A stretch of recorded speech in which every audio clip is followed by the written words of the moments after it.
Hello అందరికి. మీరు గోంగూర chicken combination తినుంటారు, కానీ చిక్కుడుకాయతో చికెన్ కాంబినేషన్ ఎప్పుడైనా తిన్నారా? ఈ రోజు ఆ వంట నేను మీకు చేసి చూపిస్తాను. మా తమ్ముడు అడిగాడనమాట, చిక్కుడుకాయ కాంబినేషన్ తో చికెన్ వండి పెట్టక్క అని. సో అందుకని ఈ రోజు ఆ కర్రీ చేస్తున్నాను. మీకు ఎలా చేయాలి అనేది నేను అంతా చేసి చూపిస్తాను, పదండి. నేను హాఫ్ కేజీ చిక్కుడుకాయలు తీసుకున్నానండి. హాఫ్ కేజీ చిక్కుడుకాయలకి పావు కేజీ చికెన్ తీసుకున్నాను. హాఫ్ కేజీకి హాఫ్ కేజీ వేసుకున్నాం అనుకోండి, చికెన్ ఫ్లేవర్ డామినేట్ చేస్తుంది అనమాట. మనకి చిక్కుడుకాయ ఫ్లేవర్ ఎక్కువ తెలియాలి, చికెన్ కొంచెం మనకి ఫ్లేవర్ తెలియాలి అంతే. అందుకు ఇప్పుడు దానికి గాను 2 ఉల్లిపాయలు, అలాగే 3 టమాటాలు, 2 పచ్చిమిర్చి. సో ఇవి మనం కట్ చేసుకుని పెట్టుకుందాం ముందు.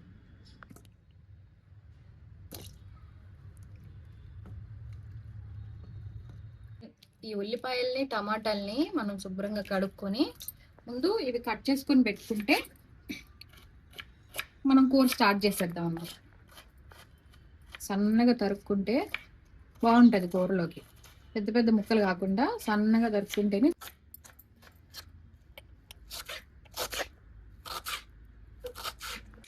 ఉల్లిపాయలు కట్ చేసుకున్నాం కదా, ఇప్పుడు టమాటా కట్ చేసుకుందాం. ఇవన్నీ ముందే కట్ చేసి పెట్టుకుంటే మనకు చేసేటప్పుడు కంగారు ఉండదు అనమాట. అందుకని ముందే కట్ చేసి పెట్టేసుకున్నాం అన్ని. ఉల్లిపాయలు, పచ్చిమిర్చి, టమాటా అన్ని కూడా కట్ చేసి పెట్టేసుకున్నాం. ఇప్పుడు కూర ప్రాసెస్ స్టార్ట్ చేసేద్దాం. మనం కట్టెల పొయ్యి మీద వండుకుందాం అండి ఈరోజు. ఆ ఫ్లేవర్ చాలా బాగుంటుంది. మనకు అవకాశం ఉంది కాబట్టి చేస్తున్నాను. అవకాశం లేనోళ్ళు గ్యాస్ స్టవ్ మీద కూడా చేసుకోవచ్చు. నాకు అవకాశం ఉంది కాబట్టి నేను చేస్తున్నాను అనమాట. ఈ పొయ్యి వెలిగించుకోవడం పెద్ద టాస్క్ అనమాట. కాబట్టి ముందు పొయ్యి వెలిగించేసుకుంటే ఈ పుల్లలు అంటుకుంటే అప్పుడు కడాయి పెట్టొచ్చు. ఉన్నాయి, ఇప్పుడు మనం కడాయి పెట్టుకుందాం. ముందు కడాయి పెట్టుకొని మనం దీంట్లోకి 2 పెద్ద చెంచాలంత ఆయిల్ వేసుకుందాం.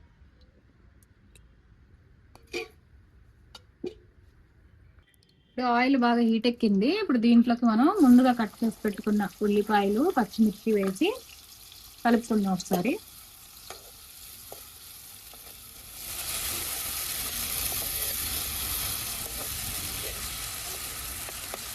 బాగా మగ్గేంత వరకు మూత పెట్టి ఒక 5 నిమిషాలు మగ్గించేసుకుందాం. మీకు కూడా మాలాగే ఇలాగే కట్టెల పొయ్యి మీద చేసుకొని తినాలి అని ఎప్పుడైనా అనిపించిందా? అంటే గ్యాస్ స్టవ్ ఉన్నప్పటికీ కూడా ఇలాగ పొయ్యి మీద చేసుకొని తినాలి అని ఎప్పుడైనా ఎవరికైనా అనిపించిందా? అనిపించుంటే కామెంట్ చేయండి ఒకసారి. మనం మధ్య మధ్యలో మూత తీసుకొని కలుపుకుంటూ మగ్గించుకోవాలన్నమాట. ఉల్లిపాయలు అయితే మగ్గిపోయాయి. ఇప్పుడు దీంట్లోకి మనం అల్లం వెల్లుల్లి పేస్ట్ వేసుకుందాం. మరీ ఎక్కువ ఏం కాదు, మనం చికెన్ కూరలోకి వేసినంత అవసరం లేదు. ఎందుకంటే మనం చిక్కుడుకాయ కాంబినేషన్ కాబట్టి కొంచెం తక్కువే పడుతుంది అల్లం వెల్లుల్లి పేస్ట్. పచ్చి వాసన పోయేంత వరకు మగ్గించుకోవాలి కలుపుకుంటే.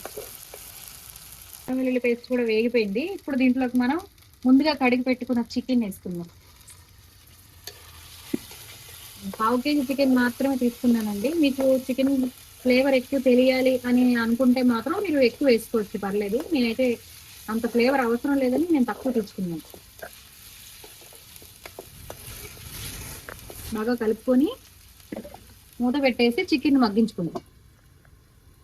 మధ్య మధ్యలో మనం మూత తీసి కలుపుకుంటూ ఉండాలండి, లేదంటే కింద అడుగంటేస్తుంది. చూడండి, అంటుకుంటుంది. ఇది గ్యాస్ అయితే మనం లో ఫ్లేమ్ లో పెడతాము, ఇది హై ఫ్లేమ్ లో ఉంది కదా పొయ్యి, కట్టెలు బాగా కాలుతున్నాయి. అందుకని మనం మధ్య మధ్యలో తీసి కలుపుకుంటూ మగ్గించుకోవాలి బాగా. ఇంట్లో ఉండి ఏం చేయాలి అని పోవచ్చకుండా ఉండి మనకు బోర్ కొడుతుంటది కదా, అప్పుడు నేను ఇలాంటి పనులు చేస్తూ ఉంటాను అనమాట. ఇంత కష్టపడి పొయ్యి వెలిగించి ఇదంతా పెట్టి మళ్ళీ ఆ బౌల్ చూడండి ఎంత నల్లగైందో. దానికి అంతా సిద్ధపడే నేను చేస్తాను అనమాట. అలాగే చాలా మందికి ఉంటది కానీ ఇలాగే వండుకొని తినాలి అని, కానీ వాళ్ళకి అవకాశం ఉండదు. నాకేంటంటే ఇక్కడ అవకాశం ఉంది, నేను చేసుకుంటున్నాను. చికెన్ అయితే కొంచెం మగ్గింది. దీంట్లోకి మనం ముందుగా కడిగి పెట్టుకున్న చిక్కుడుకాయలు, దీంట్లో గింజలు ఎక్కువ ఉండేలాగా చూసుకోండి. పెద్ద పెద్ద గింజలు ఉంటాయి కదా, అంటే ముదురు చిక్కుడుకాయలు అనమాట. గింజలు ఎక్కువగా ఉండేలాగా చూసుకొని వేసుకోవాలి. ఇవే కూరలో టేస్ట్ అనమాట. గింజలు చూసారా ఎన్ని ఉన్నాయో, ఇలాగ పెద్ద గింజలు ఉండేలాగా చూసుకుంటే బాగుంటుంది టేస్ట్. వీటిని మనం దీంట్లో వేసుకున్నాం చికెన్లో. దీన్ని బాగా కలుపుకున్నాం. ఇప్పుడు మంట కొంచెం తగ్గించి వండుకుంటే బాగుంటుంది. లేదంటే అంత పచ్చిగానే ఉండిపోతుంది అనమాట. కింద అంటుకుంటూ ఉంటుంది, లోపల ఉడకదు. కాబట్టి మనం మంట తక్కువ చేసుకొని మెల్లగా మగ్గించుకుంటే బాగుంటుంది.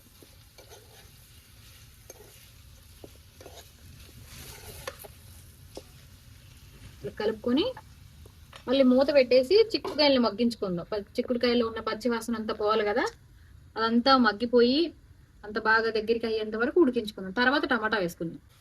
మనం మధ్య మధ్యలో తీసి కలుపుకుంటూనే ఉండాలండి, లేదంటే కిందంతా అడుగంటేస్తుంది, మొత్తం కింద మాడిపోతుంది అనమాట. మధ్య మధ్యలో కలుపుకుంటూ మగ్గించుకోవాలి. ఇప్పుడు మనం దీంట్లోకి టమాటాలు వేసి కలుపుకుందాం. టమాటాలు మగ్గాయలేదో ఒకసారి మూత తీసి చూద్దాం. మగ్గిపోయినట్టే ఉన్నాయి మ్యాక్సిమం. ఒకసారి అంతా కలుపుకొని ఇప్పుడు దీంట్లోకి మనం ఉప్పు కారం అంతా వేసుకోవాలి కదా, అవన్నీ వేసేసుకుందాం. ఇప్పుడు దీంట్లోకి మనం పసుపు వేసుకుందాం, ఒక పావు చెంచా అంత పసుపు. అలాగే మన కారానికి తగ్గట్టు, రుచికి తగ్గట్టు కారం.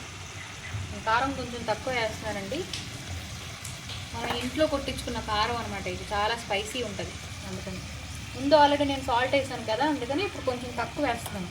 తర్వాత చూసి మనం అడ్జస్ట్ చేసుకోవచ్చు. దీని అంతటినీ కూడా మొత్తం కలిపేసుకుందాం ఒకసారి.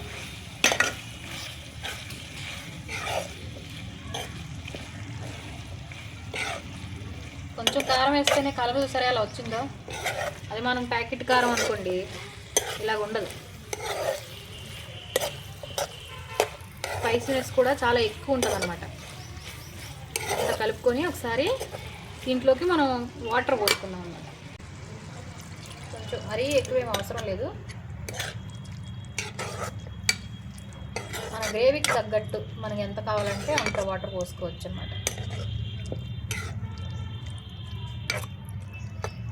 ఇదంతా బాగా కలిపేసుకొని దీని మీద మూత పెట్టి ఇదంతా వాటర్ అంతా ఎగిరిపోయేంత వరకు, గుజ్జుగా దగ్గరికి అయ్యేంత వరకు ఉడికించుకుందాం. దీని మీద మూత పెట్టేద్దాం. ఇప్పుడు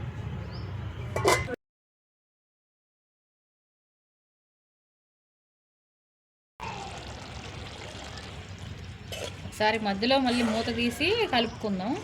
ఇప్పుడు మనం ఈ టైంలోనే సాల్ట్ కూడా చెక్ చేసుకుందాం అన్నమాట.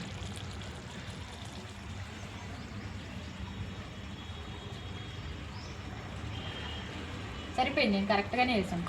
టమాటాలు వేసినప్పుడు కొంచెం వేసాను, మళ్ళీ తర్వాత కొంచెం వేసాను కదా, సరిపోయింది, కరెక్ట్గానే ఉంది. ఇప్పుడు మనం దీంట్లోకి ఒక అర చెంచా గరం మసాలా వేసుకుందాం. తర్వాత ఒక చెంచాడు ధనియా పౌడర్. మరీ ఎక్కువేం అవసరం లేదండి, మనం స్పైసీనెస్ తిన్నదాన్ని బట్టి వేసుకోవచ్చు, కానీ దీంట్లోకి మసాలాలు ఏమి ఎక్కువేం పట్టవు.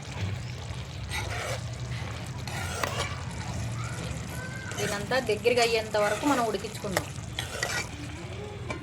ఇప్పుడు మూత తీసి చూద్దాం. గ్రేవీ దగ్గరికి పడిపోతే ఇంకా దింపేసుకోవడమే. గ్రేవీ చూసారా ఎలా ఉందో?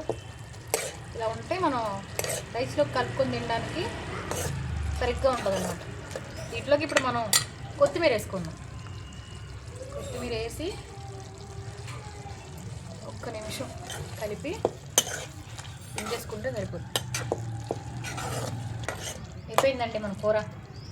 చిక్కుడుకాయ చికెన్ కూర అయిపోయింది. నేను చెప్తున్నానని కాదండి, ఈ చిక్కుడుకాయ చికెన్ కాంబినేషన్ అయితే చాలా బాగుంటుంది. ఒకసారి మీరు కూడా ట్రై చేసి చూడండి. ఎవరైనా ట్రై చేసుకుంటే మాత్రం కామెంట్ చేయండి, ఆ టేస్ట్ ఎలా అనిపించింది ఏంటి అనేది. నేను చేసిన ప్రాసెస్ యాజ్ ఇట్ ఈస్ చేయండి, సూపర్ కాంబినేషన్ ఉంటుంది, సూపర్ టేస్ట్ ఉంటుంది. చివరగా ఒకసారి మొత్తం కలుపుకొని దించేసుకుందాం. మా కూర రెడీ అయిపోయింది. వేడి వేడి అన్నంలో కలుపుకొని తింటే ఆహా అద్భుత అంటారు ఎవరైనా సరే. ఇంక అయిపోయింది, ఇంక మనం దించేసుకుందాం. తమ్ముడు ఎలా ఉంది అడిగావు కదా? చాలా చాలా బాగా వచ్చింది. పర్ఫెక్ట్గా కారం, మసాలా, ఉప్పు అవన్నీ సరిపోయాయి.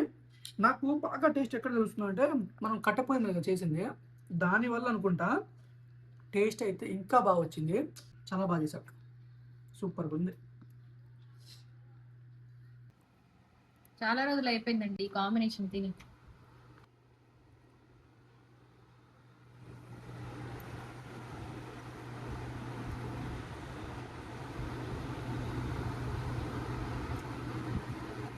బాగుంది, చాలా బాగుంది.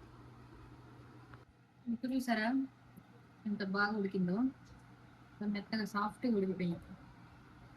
ముక్కలోకి చికెన్ ముక్కలు అలాగే చిక్కుడుకాయ గింజలు ఇవన్నీ కలుపుకొని తింటే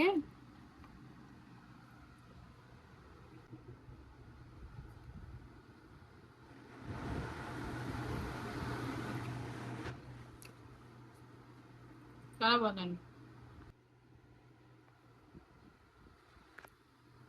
గ్యాస్ స్టవ్ మీద చేసుకుంటే ఇంత టేస్ట్ వచ్చేది కాదేమో, కట్టెల పొయ్యి మీద చేయడం వల్లనే ఈ టేస్ట్ అయితే డబల్ అయిపోయింది.